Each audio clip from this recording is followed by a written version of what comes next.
Hello everybody, welcome back to my YouTube channel. Today video is going to focus on Alpine for holding stock.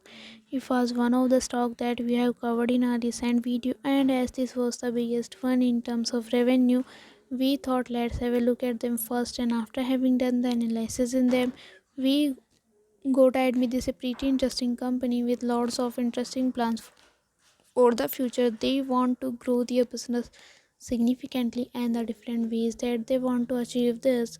So we can easily see that the stock was trading at 2.44 US dollar at 0.060 US dollar losses with 2.40% negative loss. In 5 days time frame, the stock was trading at 0.01 US dollar losses with 0.41% negative loss.